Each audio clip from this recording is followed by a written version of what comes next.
Bien, une fois n'est pas coutume, je vais être court, je vais être précis, je vais être succinct, mais je vais être complet. Et je vais faire ça avec mes lunettes, parce qu'on va aborder la mécanique de fond que tout cet emballement que j'ai à devoir préciser dans ce que je confronte, puisque je dois du coup récemment rentrer sur des positions beaucoup plus fermes qu'à l'accoutumée et qui risquerait pour les involontaires de comprendre, de choquer au premier degré et de participer à verrouiller en fait la perception de la situation dans ces tentatives de déploiement, de faire sécréter des réflexes conditionnés par l'automatisation de cette pressurisation et de cette injonction permanente à ces comportementalismes-là. Or, ils sont, à mes yeux, la stratégie de verrou qui participe de l'ensemble de la systémique, de la tentative d'aliénation généralisée.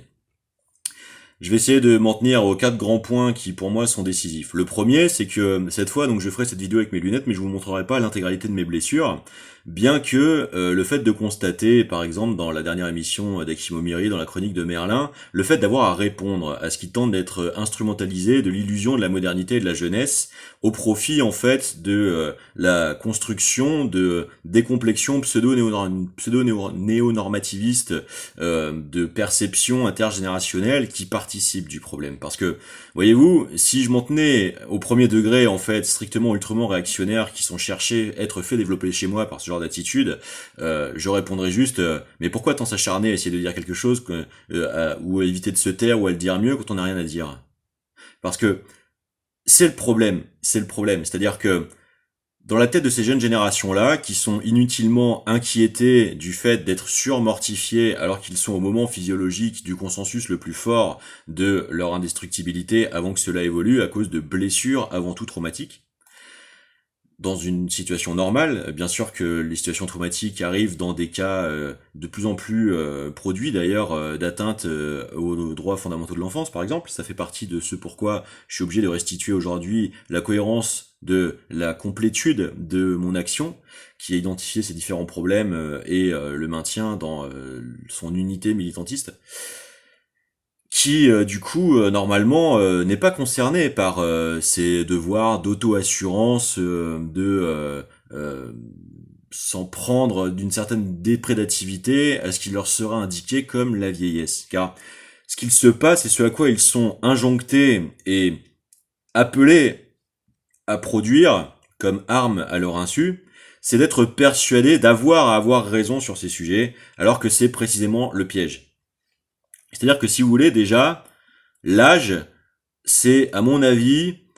un grand déséquilibre par la persuasion psychosomatique que nous nous adressons les uns les autres consensuellement à cause des bornages par des repères sociaux qui sont construits par des durances de discours sur des pseudo-normes qui ne sont pas si fondées et si invariantes que ça, et pas si continues dans l'histoire, et qui du coup est un angle mort actuel de la société, et participe justement de l'interpersuasion. Et ce dans quoi tout le rôle de l'interceptivisme multiplexant qu'est l'intronisation et l'inquisition de la cybernétique autoritaristement dans les foyers peut tout à fait déployer comme arme psychosociale à l'insu de populations mal préparées à en percevoir les risques profonds.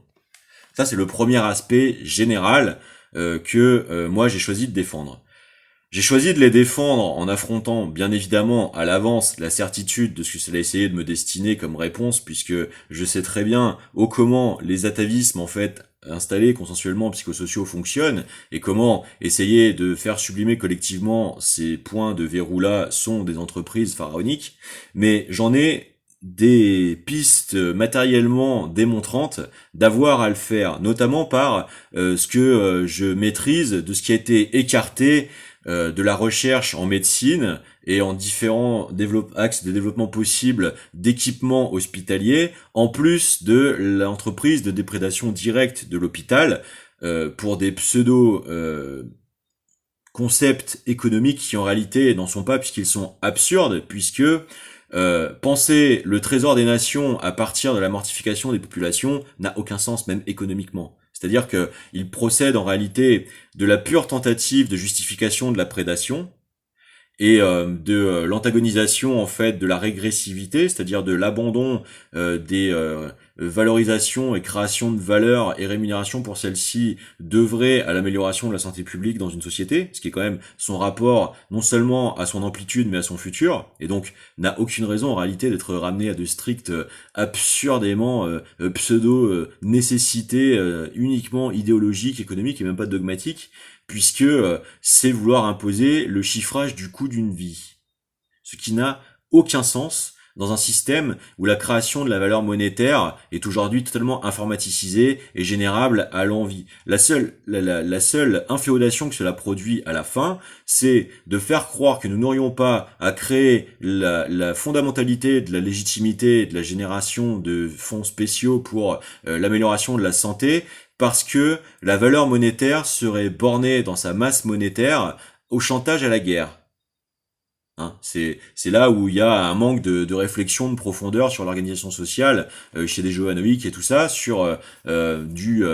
Hitler ou la revanche de la planche à billets, vous voyez. C'est-à-dire qu'on vient transposer en fait ce qui était vrai dans l'histoire à des moments où les sociétés en fait n'étaient pas aussi riches et aussi pourvues en axes sérieux de possibilités de solide développement thérapeutique qui a connu en fait surtout la phase d'industrialisation de la puissance en fait le plus terrible de son histoire qui l'a conduit à de telles successions de charniers, et donc invoquer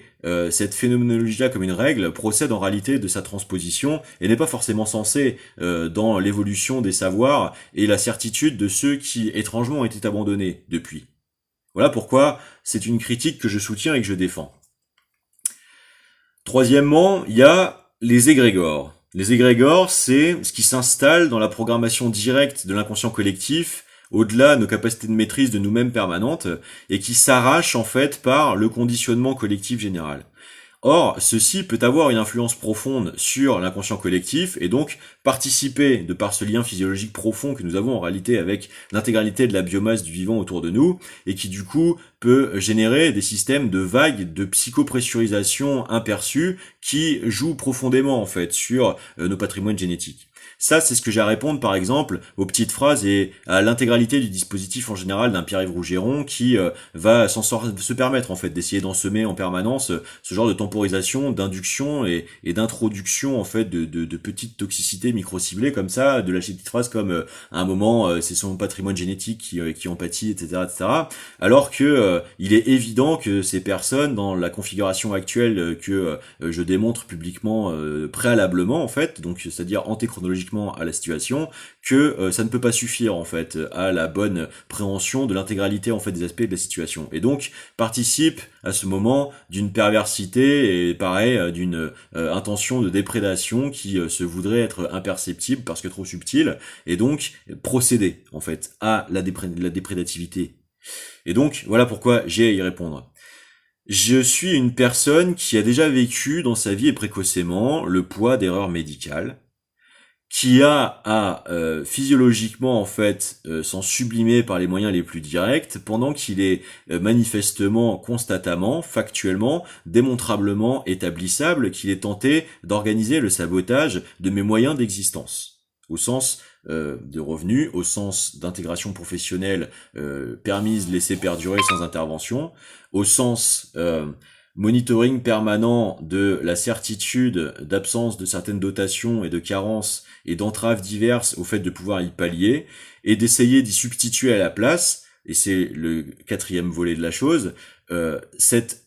automatisation de l'injonction comportementale à tous, d'essayer d'y substituer cette systémique d'actualisation en fait, d'occupage par le temps d'attention et de concentration disponible, par d'autres diversions permanentes. Je dis pas que je ne cherche absolument pas par là à dire que je devrais occuper l'intégralité de l'espace médiatique à moi tout seul pour ma seule personne et sa situation. Non, non. C'est la réponse à ce qui est démontrablement tenté d'être perpétré dans, par exemple, ce que j'affronte dans le pourquoi il est absolument aujourd'hui impossible à France Inter de faire réorienter les types d'écriture de l'intégralité de l'instrumentalisation faite des créneaux soi-disant d'humour servant à ce moment de couverture, sans chercher à y inclure quotidiennement à nouveau de nouvelles tentatives d'inquisition de ces interventionnismes exploiteurs et népotistes là, Et pourquoi plus je pose la question, et plus cela essaye d'être insisté, ne pouvant pas, justement, comme j'avais annoncé que ça allait être le cas, pouvoir privilégier une autre voie, celle de la sublimation de cet état de situation-là, de cet état de fait, et donc de reconnecter profondément avec la véritable nature de ce que devrait être plutôt un service public. Parce que là, ce qu'on a, c'est la tentative d'instrumentation d'un service public sous couverture, pensant pouvoir le furtiviser suffisamment pour pouvoir installer la néonormativité de plus en plus conformatrice d'un népotisme cyber-augmenté qui en réalité s'apparente à du cyberfascisme intercepteur. Voilà pourquoi je continue de faire ces réponses. Non, je n'exposerai pas l'intégralité de mes blessures, car moi je les connais et je sais comment j'ai à les affronter. Donc, je ne vous en produirai pas les images, parce que actuellement, vous n'êtes pas tous, qui essayent de participer tout en s'en mentant de ce type d'orientation-là de développement des habitus sociaux, à cette espèce de manie, d'obscénité, d'essayer d'en jouer, car avoir à s'en défausser sur autrui, de peur que ce ne soit l'inverse si ce n'était le cas, c'est-à-dire que ce soit vos propres conditions qui soient déprédatées. Et comme cela a été tenté de me le faire signifier dans ces dispositifs de micro-ciblage, de micro-persuasion harceleuse à des moments coordonnés clés, moi il m'a déjà été signifié le fait d'avoir à manger l'adage « tuer ou être tué ». Ce qui est une absurdité obscène, inquisitrice, coloniale et perverse manipulatoire, et ce à quoi j'ai répondu en transformant la compulsion d'homicide par arme blanche, arme de première catégorie, que j'ai décelé avoir été tenté de me faire endurer, avoir à restituer dans des systèmes de tentatives d'emprise et d'aliénation, d'instrumentation des individus à leur insu, en sublimant cet objectif, en posant publiquement le créneau ainsi perpétré sur le fait de pouvoir placer dans l'attention collective des technologies étrangement et trop étrangement écartées du corpus d'innovation accessible grand public qui permettrait de doter la population de fondamentaux de soutenabilité souverains, durables et efficaces pour assurer son autonomie de permanence de conditions, à pouvoir justement, s'il en avait besoin, pouvoir se consacrer son existence à ces moments profonds de régénération-là, émancipé de la nécessité d'inquiétude et d'intranquillité par la nécessité du travail et tous les rapports aliénatoires exploitatifs que ce chantage par cette capture de dépendance permet, comme on le voit actuellement, avec l'instrumentalisation du profil comportemental de monsieur Attal, qui essaye de tout faire pour appesantir tout ce qu'il pourra dans cette voie, sans prendre aux allocations chômage, sans prendre aux jours fériés, sans prendre à cette absurdité d'avoir à préférer antagoniser une meilleure protection du travail que de l'assistanat qui n'existe que dans sa tête, lui en étant l'expression de la parfaite trajectoire,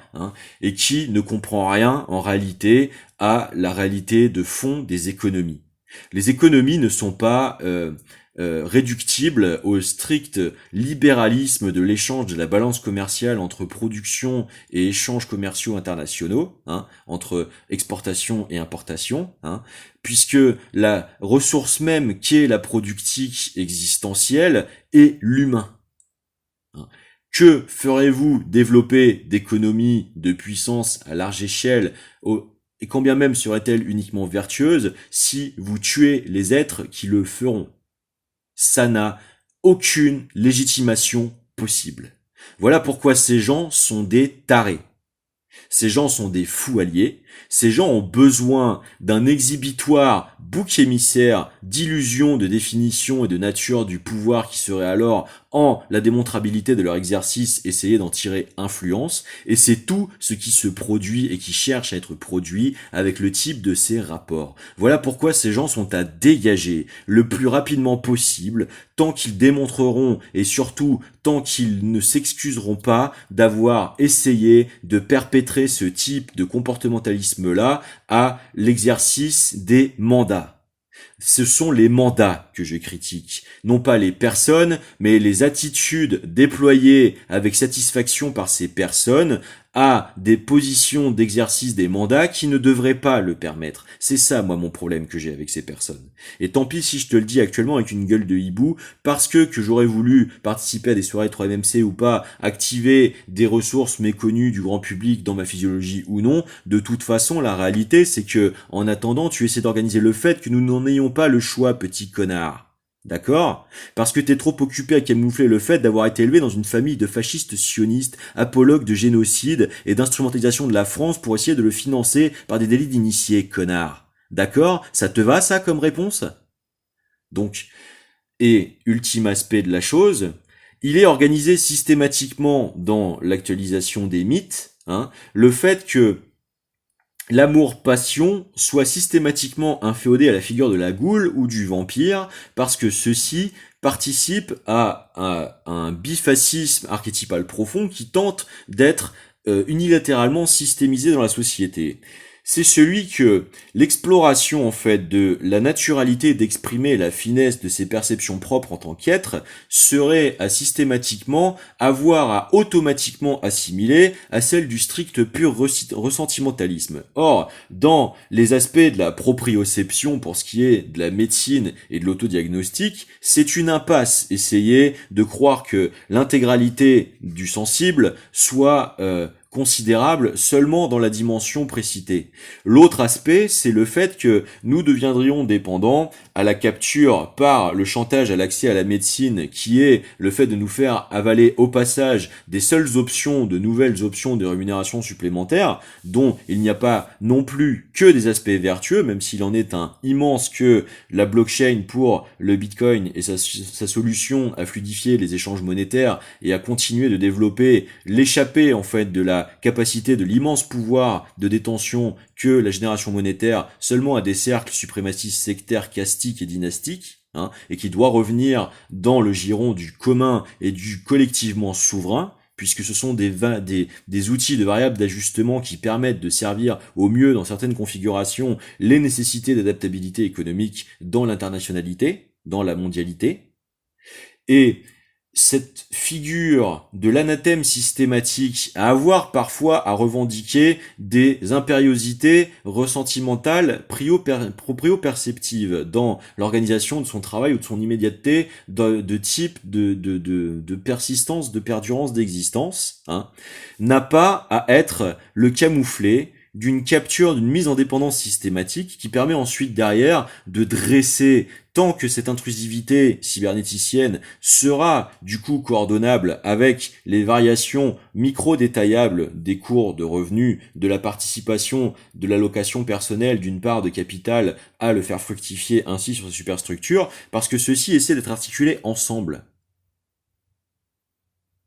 C'est pour ça que il y a tant de néoclassicisme dans l'hyperproductivité sérielle audiovisuelle aujourd'hui, alors que la diversité de financement et de diffusion, elle, s'est effondrée. Ce à quoi l'on assiste, c'est à l'aporie, en fait, de l'égalité d'accès au récit.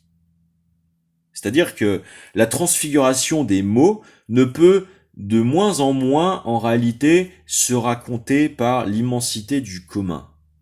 Et devient de plus en plus une usine surproductiviste à condition d'accès. On l'a vu par exemple avec l'affaire Dieudonné, puisque tout le début du clash et de sa cristallisation est celui de sa légitimité prétendue à ne pouvoir faire un film sur le code noir. C'est pourtant, dans sa trajectoire personnelle, évident que l'œuvre de fiction aurait pu, au-delà le risque craint par certains de la portée de tentatives d'excitation sociale, jouer un rôle prépondérant dans la nécessité comportementale manifestée par Dieudonné Mbala Mbala dans sa trajectoire personnelle.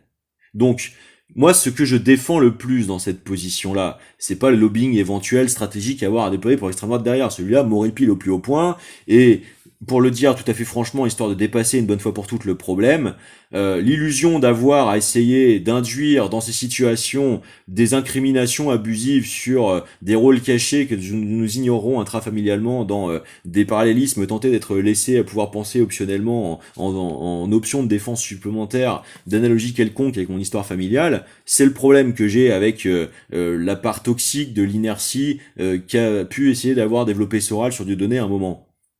Mais moi, ce qui m'attache en tant que Français humaniste, hein, profondément républicain et démocrate, c'est le droit inaltérable à Monsieur Mbala Mbala quelles qu'aient été les zones d'ombre méconnues de sa première trajectoire, à pouvoir déployer dans une quête de rédemption sincère l'intégralité des outils les plus efficaces à pouvoir opérer ces transmutations, transfigurations et transsubstantiations. C'est le plus profond du sens du chrétien alchimique initiatique depuis le développement de son histoire de prolongement de ses historicités prédiluviennes préexistantes avant lui, de sa reprise de parmi le legs et le co-développement pratique du plus fondamentalement légitimé de choix d'amélioration qu'il existe depuis l'effort des religions d'essayer de servir l'universel. Et c'est cela que nous devrions voir être repoussé, rabattu à la récessivité chaque jour plus, parce que l'hypnose des écrans, de plus en plus autoritaristement imposée au foyer, serait censée nous exciter. Je n'ai pas envie de développer le goût de cette dissociation de moi-même dans ma propre sexualité. Merci bien. Je préfère continuer la convergence, en fait, avec ma ou mes partenaires, d'une sensorialité éveillée et mature, mature à transfigurer l'illusion de la nécessité du vieillissement. Je trouve ça beaucoup plus intéressant comme un pensée de société, comme paradigme d'horizon, voyez-vous, par exemple. Et ça fait partie des nombreux que j'essaie de servir, sans que ce soit connu, avant que chacun me soit envoyé tel une horde, avoir soi-disant des choses à me dire, avant de commencer par se poser les questions, en fait. Et enfin, et c'est là-dessus que je conclurai pour cette intervention-là,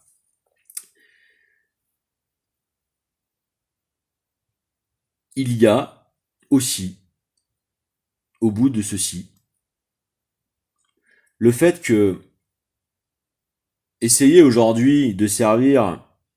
l'intégralité de ces tentatives d'amputation, en fait, des capacités du commun qui semblent chaque jour être intimées à être dépéries artificiellement, pendant que certains essayent de cacher la réification finale à ce à quoi cela conduit, puisque nous voyons bien que le génocide palestinien est censé servir des nécessités d'imposition et d'insistance autoritariste, à ouvrir des voies commerciales comme si c'était la seule façon de le faire, puisque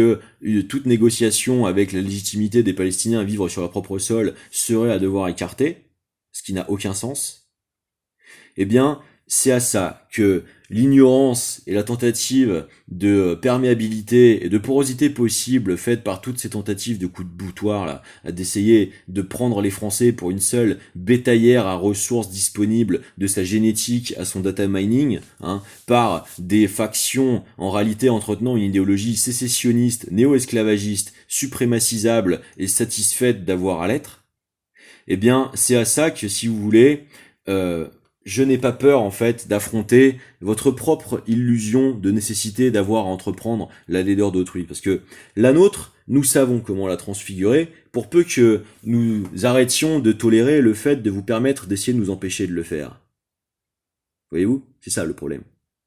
Et c'est pas parce que pour l'instant, nous avons destiné une patience hors du commun au fait de croire en votre amélioration, que ceci est l'unique option que nous avons dans la main depuis le début. Aussi, j'aimerais que la fin du macronisme soit le signe inaltérablement décisif d'une réorientation générale, du fait que, après celui-ci, enfin, nous allons commencer à re-rendre le fondé et l'évident améliorant à nouveau, non pas possible, mais œuvrant. Parce que c'est ça le maître mot. Ça ne sert à rien de saisir des opportunités si on n'en a pas l'idée d'en faire le meilleur de l'œuvre possible. Parce que pendant ce temps, cela permet de déployer et décupler sur nos vies les chantages d'emprise de n'avoir plus d'autre choix à mener celle-ci. Les dévastations industrialisées vous ont arraché des villages et des bosquets qui vous ont offert sur un plateau à l'hyperurbanité, à la dépendance locative et à la grande surface, et produit sans cesse la lanterne magique des hypnoses perpétuelles de vos tenues dans vos clapiers, qui vous fait vous faire présaturer et dégorger de violences, d'illusions d'avoir à vous auto-rassurer en permanence. Ce qui permet, in fine, d'organiser la guerre de tous contre tous, des générations les unes contre les autres, des sexes les uns contre les autres, et des cultes les uns contre les autres. Et c'est comme ça que la dévastation avance.